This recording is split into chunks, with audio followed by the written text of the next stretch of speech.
The City of Cape Town law enforcement is on standby for tomorrow's national shutdown. And South Africa's unemployment rate has dropped by 0.6% in the second quarter.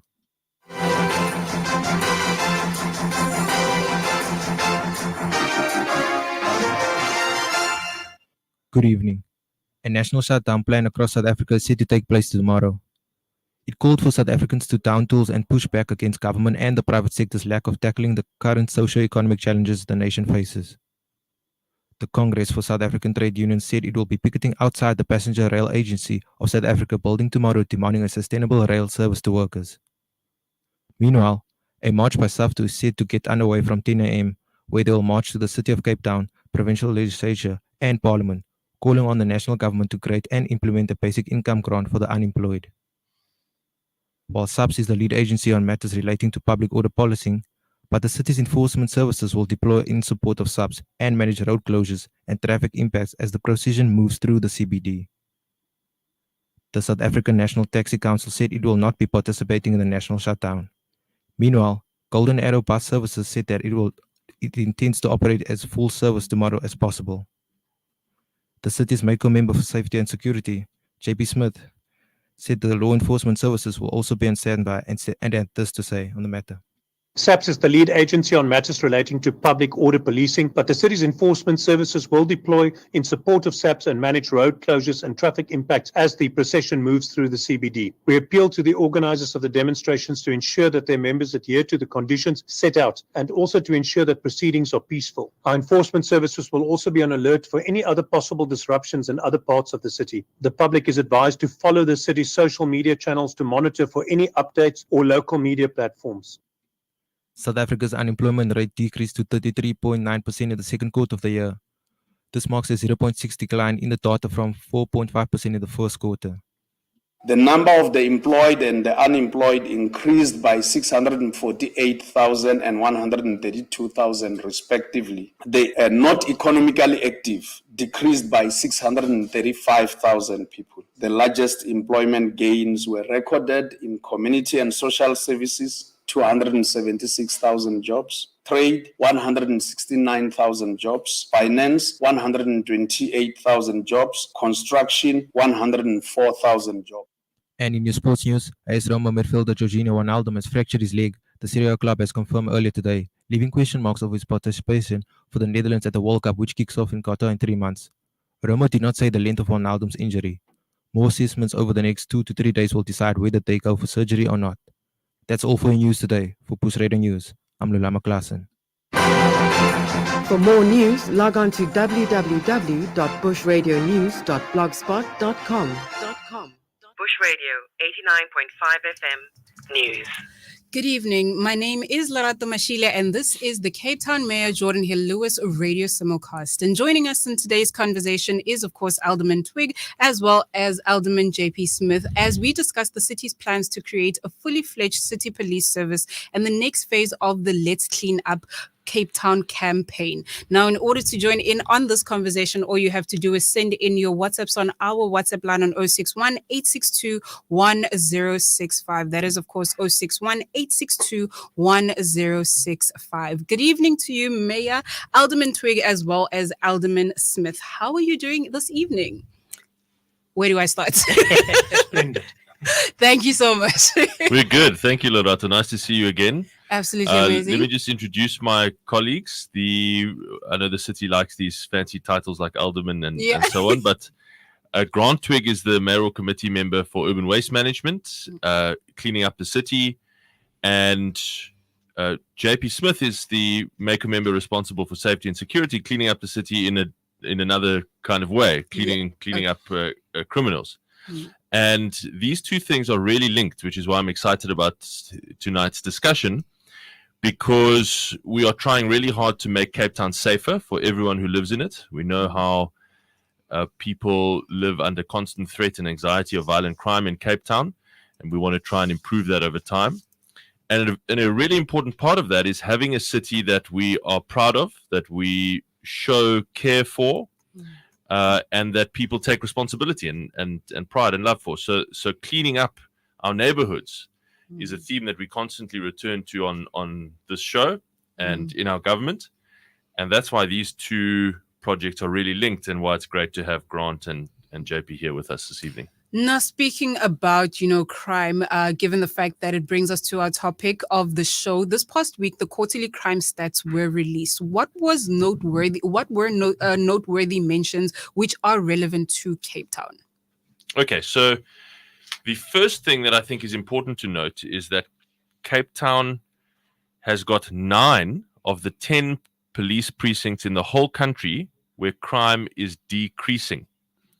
They're in Cape Town, 9 of the 10. There's only 1 in KZN that's also on that list. But of those 10, 9 of them are in Cape Town. The reason they are decreasing in those 9 precincts is because those are the areas that we've deployed what we call our Law Enforcement Advancement Plan, LEAP officers. Yes. We're now up to 1,232. Sure. And we celebrated the final deployment of 100 in Bishop Lavis just a couple of weeks ago together. And it's showing that model is working. The crime stats last week showed big decreases, a 42% decrease in murder in Mitchell's Plain for the period under review. Sure. A 16.5% decline in Kraaifontein. Remember, the last time the crime stats came out, there was a 40% decline in Kraaifontein. So we're now over 50% decline in murder in Kraaifontein alone. 52, just under 52%. Khayelitsha has dropped out of the top 10 in the country. Is now down to number 16, a 14.5% decline there. And Harare also basically Khayelitsha, a 13.5% decline. So what all of those stats mean, Lorato, is that the model of us doing more policing ourselves, us taking more policing powers onto ourselves as the city, and deploying these law enforcement officers, it must be said, in close partnership with SAPS as well on the ground in those areas, is really working, and that's an encouraging thing to hear. Definitely. I don't know if you want to add anything to that, JP? I think the important thing to understand is that those stats don't happen in a vacuum. It's not impressive alone that you managed to reduce these stats. It's the fact that across the rest of the country, those figures are increasing. So you have a national increase in these figures, and to be able to, when all of your crime stats across the country are floating up, to be able to reduce some of your most challenging and most difficult neighborhoods is a significant achievement. And even where we didn't manage to reduce the stats, where they remained stable or showed an increase, there we can show that we are making a very serious effort. And you can see that reflected in the fact that the number of firearms, liquor confiscations from illegal liquor outlets and drugs had doubled, or more than doubled in many cases. You can see that we're making an effort. In those cases, maybe one shooting incident involved several people and completely distorts those statistics. And we weren't able to see consistent reductions. But if you look at the trend over time, they're all steadily coming down. So the first lesson you learn from that is, yes, more boots on the ground obviously reduce crime. It's not rocket science. But it's what we're doing tomorrow that I'm most proud of. I mean, getting these resources on the ground has been a work in progress since 2013. The first prototype of LEAP was the stabilization unit in Manenberg in 2013. We've come a long way since then with our research and development. But it's what we're doing with the mayor tomorrow in the CBD, now that we've been able to start making impact on the stats in these priority stations. We also have to tend to our CBD, which you saw as shown some very alarming statistics now, extremely alarming statistics. And it's what we're doing there with bringing in technology, crime intelligence, partnership with all the agencies in the Fusion Center that will show the media tomorrow that I'm most proud of. But we're already doing something impressive with technology and ramping that up to something that I don't think has a counterpart in the public sector anywhere in South Africa. Now, if you've just tuned in, this is, of course, the City of Cape Town Simulcast, and we are talking to, of course, Alderman Twigg, as well as Mayor Geordin Hill-Lewis, as well as Alderman JP Smith, talking to us about the plans to create a fully-fledged city police services and exciting investments being made into creating a safer Cape Town. We want you to join in that conversation. All you got to do is, of course, send in your WhatsApp WhatsApps on 061 862 1065. That's 061 862 1065. Now, Geordin, last week you wrote to the National Minister of Police, Begicele, requesting that the city law enforcement agencies be given a full mandate as a fully fledged police service in line with Section 99 of the Constitution. Please just tell us why you think this is possible. We'd really like to have more policing powers for Metro Police, law enforcement, and traffic officers in Cape Town. In fact, not just more policing powers, but full policing powers. We don't see any reason why there needs to be a separation of or a difference in powers between police officers and our officers, because they actually undergo substantively the same training. In fact, I think that traffic officers are even slightly better trained than or more highly trained than SAPS officers. And so we could make a massive difference on top of what we're already doing. We could really make a massive difference if these were essentially city police officers with the full policing powers for crime prevention and for crime investigation, to pursue a suspect from the point of committing the crime all the way to going to prison. And we really believe that we should have all of those powers, and that we can. Importantly, the Constitution actually allows this. The Constitution allows for the minister to devolve any policing powers that he may want to, and that's the critical thing. He's got to agree to do it. He doesn't need any constitutional amendment. I saw the day after I wrote him this letter, he was speaking at another photo op here in Cape Town, where he said that I'm crying at the wrong funeral. Okay. Now, no matter how inappropriate that analogy may be, given the crime situation, he's actually just wrong. There's no need for a constitutional amendment. He can do it right now if he wants to. The point is that, does he actually want to properly empower local law enforcement agencies to help fight crime? Now, if you speak to local SAPS officers who we have a great relationship with, they will all say, they'll cheer this on. They'll say this will make a massive difference to their work in combating crime in the worst crime-ridden areas of the city. So we just wrote to him and said, come on, put your money where your mouth is, essentially. You don't need an amendment to do this. You can do this right now. Give us the full powers that we've asked for to set up a proper, fully-fledged Cape Town police force, essentially, and let us show you what we can do with it.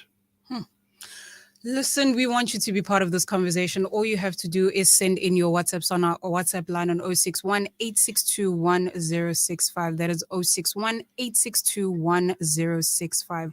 Now let's bring in Alderman JP Smith, the mayoral committee member for safety and security. Please just talk to us about the origins of the LEAP program, which the mayor has touched on.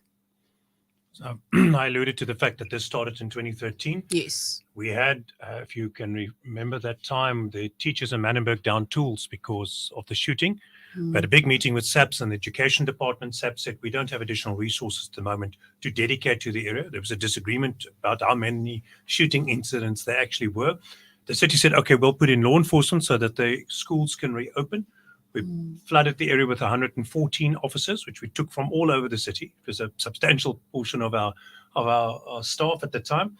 From that, we grew to a permanent deployment. We developed a thing called the stabilization unit, which was deployed there, then started being put under pressure to run around to the different areas. And over time, we said, well, this works, but you need to be in an area for a long time. You need to be stationed there. So we created that stabilization unit, evolved to the neighborhood safety team in Delft, where we were intending to stay in Delft at least 3 years to see if we could make an impact on the stats. And after the first year and something of that, we were lucky in that the Premier then said, let's see if we don't have the power provincially to create a police force to manage the police directly. But we can do something else. We can fund you so that you can put more boots on the ground in these priority stations.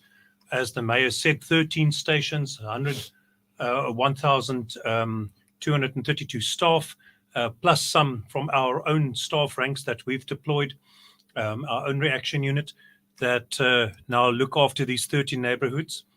And the important thing is that they stay in one area. We're not constantly having to shuffle them around as we did early on with the Metro Police Gang and Drug Task Team or the stabilization. And that is starting to get these consequences But it isn't good enough to just make the arrests, because your critical problem here is that your detectives are completely overloaded in these stations. The vast majority of your detectives have well over 200 cases, some of them over 300 when you speak to them. And if you speak to like the head of detectives in Liverpool, he will tell you, well, realistically, an officer can handle 15 to 20, 25 cases tops. When you then hear that your detective has 200 or 250 cases, the truth is he or she is going to handle 15 or 20 cases, and the rest is justice denied. And that's a major crisis. We've lost 500 detectives over the last 5 years in this province. There's a critical shortage. So what the city has done is also, through our Safety and Security Investigations Unit, hired investigators who are now attached to these LEAP units. And when there is an arrest, like there was in Kailicha yesterday, where some students said to us, oh, they're trying to rob a Golden Arrow bus, the LEAP officers responded. They chased the guys. The guy shot at them through the windscreen of the vehicle, hit the vehicle multiple times. One jumped out, ran into a house, disrobed himself partially and pretended to be sleeping there. They arrested him. They arrested the other two in the vehicle. And now we have an investigator following up on that case to see if we can help the investigating officer and SAPS get to the point where we have a conviction, because otherwise, just to put that criminal back on the street does not give the residents of Kailicha relief. And that's why the mayor says it is time for SAPS to formally acknowledge, give us these investigative powers, give us the crime intelligence powers formally. We're in any case already starting to do it. The legal opinions we have says we are able to do it. There's no prohibition against it. But SAPS is constantly pushing back, especially their senior management, especially the minister and some other political office bearers, constantly pushing back on this. So it's time that we make it official, and even better, devolve the control altogether of SAPS to the provincial government, or in our case, even better, where municipalities are capable, directly under control of local authorities, which internationally is best practice. If you look at North America, you look at Europe, that is most commonly where your policing function resides.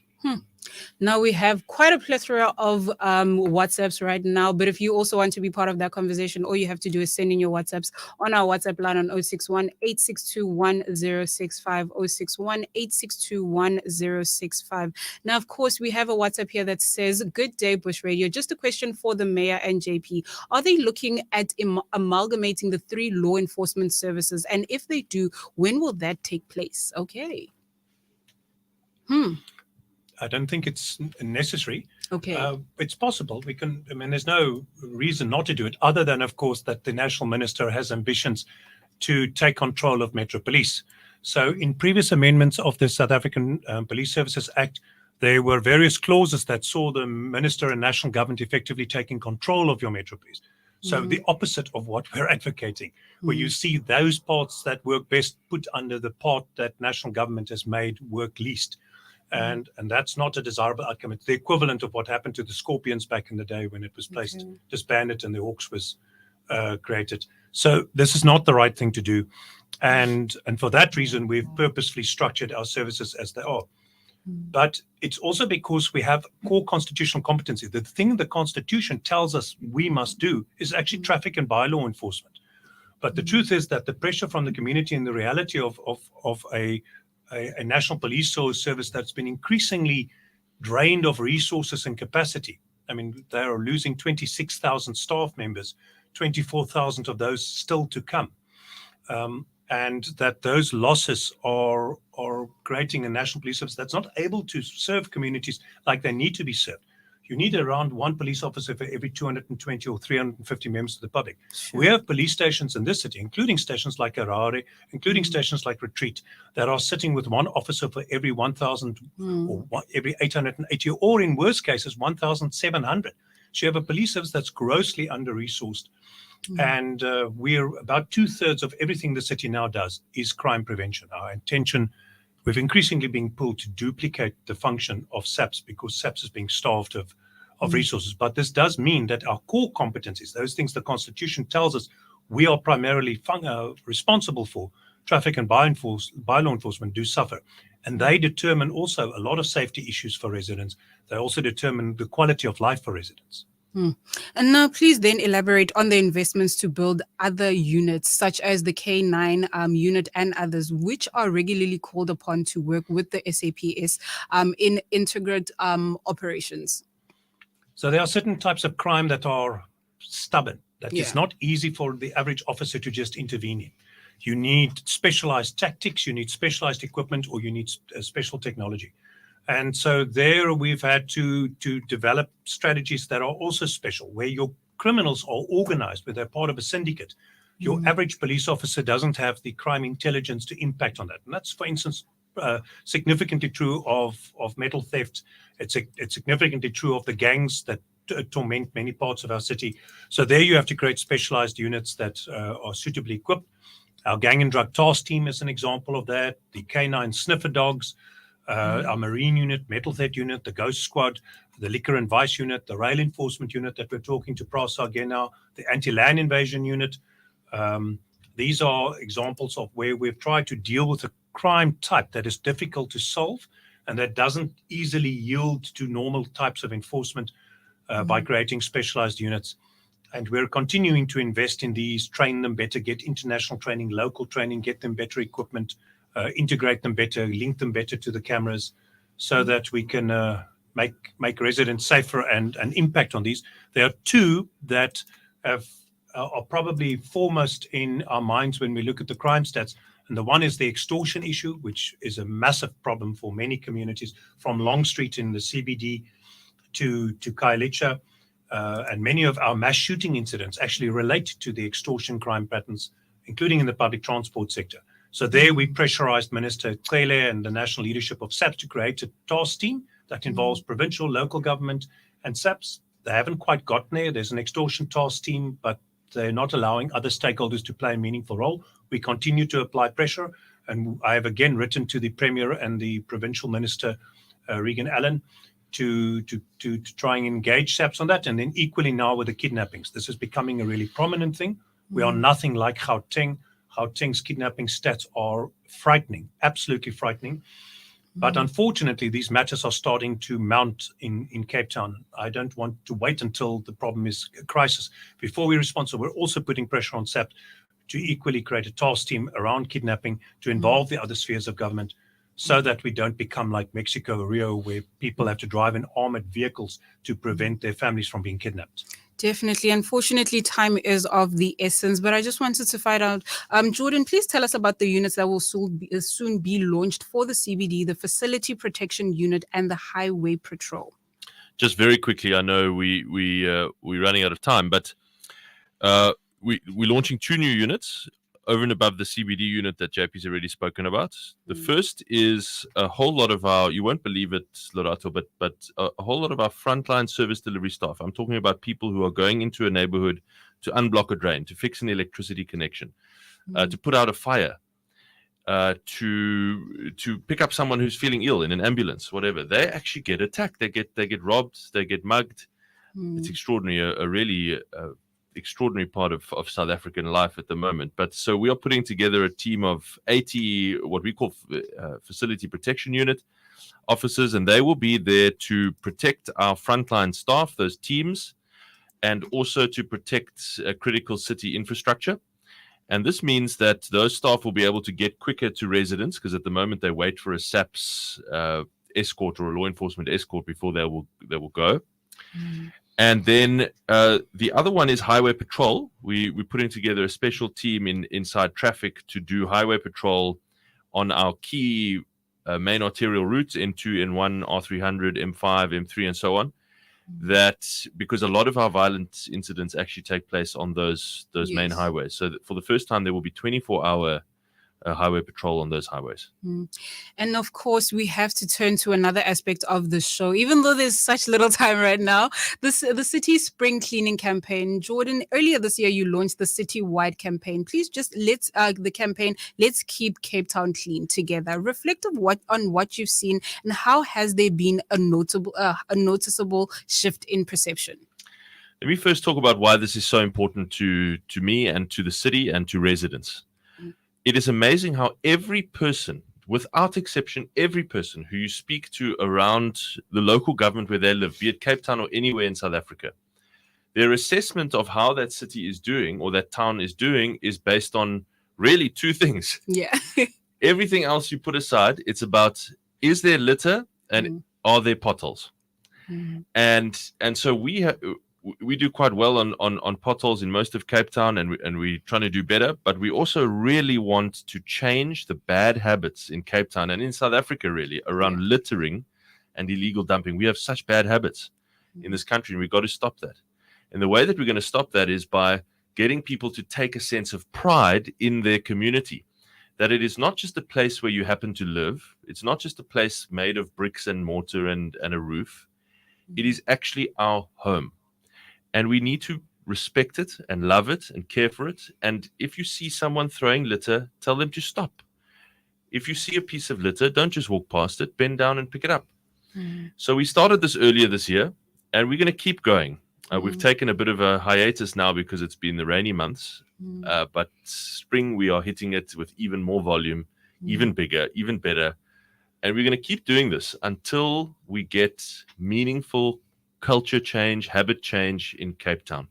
We want this to be a clean city where people can grow up in beautiful, clean, safe communities, which is why, again, these two topics are linked so closely. Definitely. And now speaking about hitting the ground running, Alderman Grant Twigg, this is the second phase of the cleanup campaign launched by the mayor earlier this year. How is this different from the first phase? And how can the public participate in the next phase? Well, there's really not a difference. It's us continuing with our cleanup. When the mayor started off with the project, we were really pleasantly surprised as well, because we had a lot of organizations, a lot of community members, and even schools coming out and assisting and saying we want to be part of this. So what we're doing now is we've got a lot of projects happening, a lot of cleanups, but as in any house, you clean up every day, but there is a spring clean. You need to do that, and you go into every corner. So what we're doing now is we're also going onto the highways, and some of those areas is not really our responsibility, but it's still people driving, and it's in Cape Town. So what we're going to do is we're going to be on the entrances into Cape Town, the N1, the N2, many of our entrances that comes into Cape Town, into the CBD and into Belleville and those areas. So we're putting more people also on the ground. We're putting more people on the road, more people on the projects. So we've got a lot of people, but we've got more than 3 million people as well. That is not part of a project, but they live in Cape Town.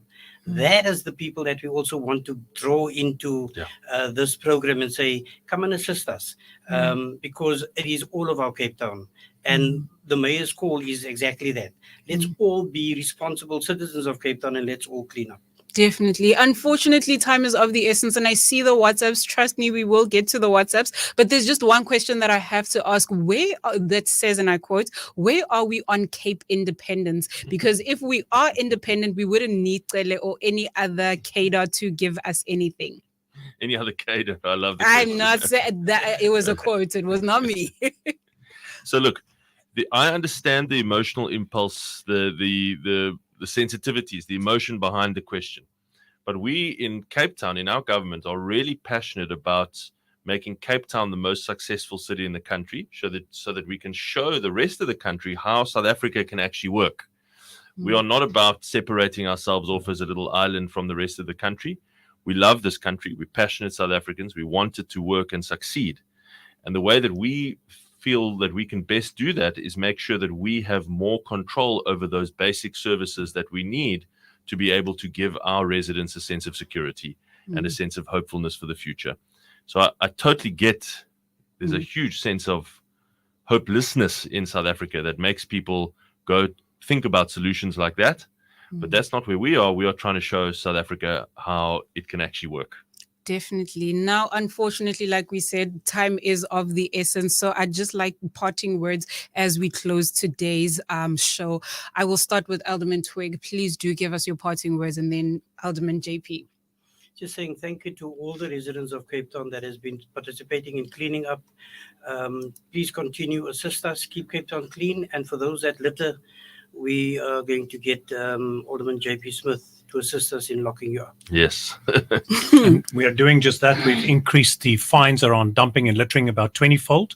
Okay. So we are doing a lot more on that front. The mayor even takes them out to lunch, the officers who give the most fines. And thank you to all the residents who give us tip-offs. Tip-offs are the lifeblood, our ability to go find these firearms. All these firearms we're bragging about that Leap is constantly getting off the street, largely as a result of the staff getting tip-offs from the public. So 0800 11 00 77 put a statement out recently about that. And for the rest of it, always have the city's emergency number on your phone. It's the only emergency number you need in the city, 021 480 7700. That will get you to any emergency service in the city of Cape Town, including the Provincial Ambulance Service, SANParks and SAPS. Mayor, please do close it. I actually want to ask Grant to talk to us about how the public can participate in the hashtag Spring Clean Cape Town campaign. But I want to say to you, thank you. It's always lovely to see you. Thank you to our listeners. I'm sorry we didn't get to many of your questions tonight. And in particular, we had some great residents going out there confronting illegal dumpers themselves. So in particular, Councillor Angus will be very cross with me if I don't mention it. Auntie Sumaya from Bonteheuwel, thank you for what you did to go and catch some illegal dumpers. But we want every Cape Townian to participate in our Spring Clean campaign. So Grant will just tell us how you, wherever you are, sports club, church club, wat ook al, how you can participate. Yeah, I think it's important to interact with your ward councillor so that the ward councillor can actually assist you in making sure that we get the bags and the necessary trucks to come and pick up the dirt when we kick off the project.